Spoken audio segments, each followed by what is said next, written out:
Combien de forêts à planter pour compenser nos émissions de gaz carbonique? Ce serait trop dur de limiter nos émissions? Augmentons la capacité de la planète à les récupérer. C'est ainsi que les forêts reviennent périodiquement sur le devant de la scène à cause de toutes les vertus qu'il y aurait à les prendre en compte comme moyen de compenser les émissions de gaz carbonique liées aux activités humaines. Comme d'habitude, le diable est dans la règle de 3. Peut-on se fixer des idées sur les ordres de grandeur en présence? Tout d'abord, il faut savoir qu'une forêt n'est un puits de carbone que quand elle est jeune.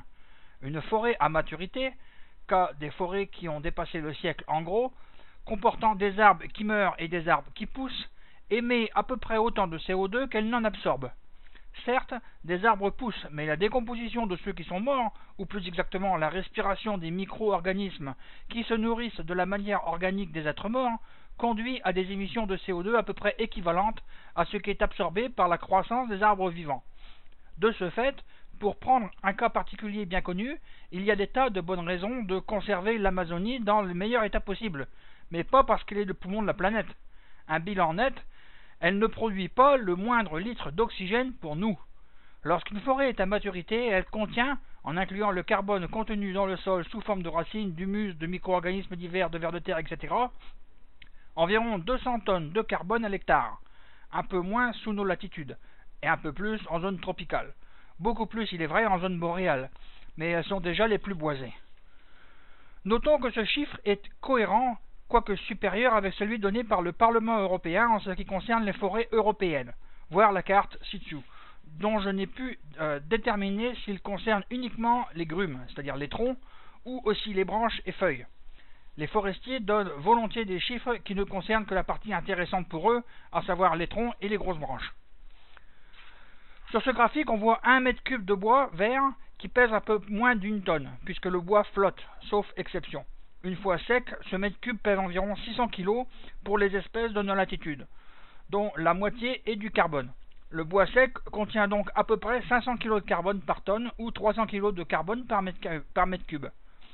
Les forêts européennes contiennent donc de l'ordre de 25 à 90 tonnes de carbone à l'hectare pour une seule végétation. Pour faire une forêt à maturité, il faut à peu près un siècle, ordre de grandeur. Par ailleurs, quand on plante une forêt, il y avait déjà une chose avant. Et donc, ce qui compte n'est pas la totalité de ce que la forêt absorbe, mais ce qu'elle absorbe en plus de ce que la végétation qui précédait absorbait. Enfin, l'absorption n'est pas constante. Elle est faible au début, quand les plants sont tout petits, et redevient faible lorsque la forêt est à maturité, avec très certainement un maximum entre les deux. Avant d'aller plus loin, une première conclusion est donc que planter des arbres n'engendre un gain que dans le cas où les forêts remplacent les terres agricoles. En cas de remplacement des prairies, le bilan est nul à défavorable en ce qui concerne l'évolution du stock de carbone à l'hectare, puisque le contenu de carbone d'une prairie, sol et végétation, essentiellement le stock étant contenu dans le sol, voire graphique ci-dessus, est le même que celui d'une forêt tempérée en ordre de grandeur. Il faut aussi bien sûr que la forêt plantée ne remplace pas une autre forêt. Planter des arbres ne peut donc pas être considéré comme une véritable action sans précision sur ce qu'il remplace. Comme l'éventualité d'une diminution des terres agricoles n'est pas vraiment à l'ordre du jour sur une planète qui conduit à une augmentation galopante de sa démographie, on pourrait s'arrêter là et dire que cela n'a aucun intérêt. Continuons quand même l'exercice pour parachever la démonstration. En première approximation, compte tenu de ce qui précède, on peut donc dire qu'une forêt en croissance absorbe de l'ordre de 2 tonnes de carbone à l'hectare par an. Il s'agit bien d'une approximation sur ce qu'elle absorbe en plus de ce qu'une autre végétation aurait fait. Actuellement, les émissions humaines de gaz carbonique que la biosphère ne recycle pas naturellement est de l'ordre de 3 milliards de tonnes de carbone par an. En supposant qu'un hectare de forêt nouvellement planté séquestre 2 tonnes de carbone par an, donc il faudrait planter 1,5 milliard hectares de forêt en ordre de grandeur, en remplacement de terres agricoles, pour que, avec nos émissions restant en outre à un niveau de 1990, c'est une hypothèse hardie aujourd'hui, les concentrations de CO2 dans l'atmosphère n'augmentent pas. Je dis que c'est une hypothèse hardie parce que si on regarde mon pays, le Canada, les émissions ont grimpé de 34% de 90 à 2005. Donc on n'est vraiment pas dans la fourchette. Pour fixer les idées, cela représente la plantation d'un huitième des terres émergées, ou encore environ 2 fois le Canada, ou encore 30 fois la superficie de la France. Comme en plus nos émissions augmentent, si on veut compenser par des arbres, il faut d'ores et déjà dimensionné pour ce qui se passera plus tard. Prenons maintenant 20 ans comme horizon, et supposons que ce n'est pas très éloigné de la proposition américaine, c'est-à-dire que les plantations doivent compenser les émissions à venir, nos contraintes par ailleurs.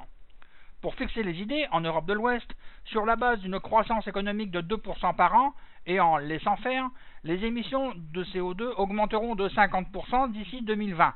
Si on extrapole au reste du monde, dont la croissance est au moins aussi forte, les PVD sont plutôt de 5 à 10%, de ce qui est cohérent avec les scénarios hauts du GIEC, cela signifie que pour compenser nos émissions de CO2 en excès, non contraintes par ailleurs, il faudrait planter des arbres sur des terres agricoles représentant entre 1/5 et 1/4 des terres émergées, c'est-à-dire boiser quasiment l'intégralité des terres aujourd'hui cultivées dans le monde, 1/4 des terres émergées.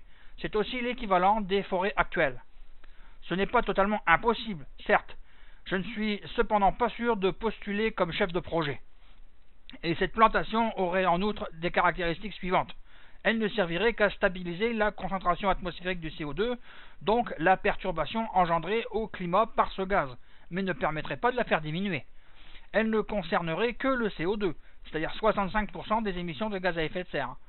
Une forêt cessant d'être un puits au bout d'un siècle, il faudrait recommencer l'opération tous les siècles, si nous avons toujours recours aux ressources fossiles d'ici là, et donc boiser 1/4 supplémentaire des terres émergées à partir de 2100, sans déboiser ce qui a déjà été planté. Enfin, in coda veranum, en cas de remplacement des terres agricoles par des forêts, il y a un autre élément d'importance. L'albédo change. L'albédo, c'est le nom que l'on utilise pour la mesure du pouvoir réfléchissant d'une surface. Un miroir parfait est un albédo de 100%. Il réfléchit toute la lumière qu'il reçoit. Une surface parfaitement noire a un albédo nul, il ne réfléchit rien. L'albédo moyen de la Terre est l'un des déterminants pour la température qu'il fait, car plus l'albédo moyen est fort et plus l'énergie solaire est directement réfléchie vers l'espace. 1% d'albédo en plus sur la moyenne terrestre, cela engendre une baisse de la température moyenne de l'air au niveau du sol de 0,75 degrés environ, et réciproquement, 1% d'albédo de moins, et la température moyenne monte de 0,75 degrés environ. Or, une forêt a un albédo de 5 à 15%, c'est-à-dire qu'une forêt réfléchit 5 à 15% seulement de la lumière qu'elle reçoit, et une terre agricole de 25%. En plantant des arbres là où il n'y en avait pas, on diminue donc la réflexion de la surface de la Terre qui absorbe donc plus d'énergie qu'avant, car le rayonnement solaire contient de l'énergie. Un physicien a regardé comment l'effet de soustraction de CO2 et celui de la diminution de la réflexion se comparaient en cas de boisement des terres agricoles. Le résultat est instructif. Dans certaines régions du monde, la diminution de l'effet de serre, parce qu'il y a moins de CO2 dans l'air, l'emporte sur l'augmentation de la température due à la part plus grande du rayonnement solaire absorbé par le sol. Mais l'inverse peut aussi se produire. Planter des forêts à la place de terres agricoles produit alors un réchauffement net de la surface, voir graphique ci-dessous. Sur ce graphique, on voit l'effet net du remplacement de cultures par des forêts de conifères, selon la région du monde concernée, en équivalent émissions de carbone à l'hectare. Là où il n'y a que du blanc, on suppose qu'on n'a touché à rien. Là où il y a des couleurs, on a comparé l'effet de stockage positif des forêts remplaçant les cultures avec l'effet supplémentaire de capture de chaleur lié à la diminution de l'albédo. Si le résultat est positif, cela signifie que le stockage de carbone l'emporte sur la diminution de la réflexion, et donc que l'effet de reboisement est globalement refroidisseur du climat. Il est facile de constater que cela n'est pas vrai de manière systématique. Pour certaines régions du monde, reboiser conduit à un réchauffement net du climat ou à un effet proche de zéro. Jaune, vert clair. Il ne faut pas que la lecture de ce chapitre vous dissuade de planter des arbres. Planter un arbre est très bon pour l'environnement, à condition de ne pas le brûler ensuite, puisque tout le carbone qui a été stocké durant la durée de vie de l'arbre se trouve alors relâché dans l'atmosphère et l'effet se trouve complètement annulé.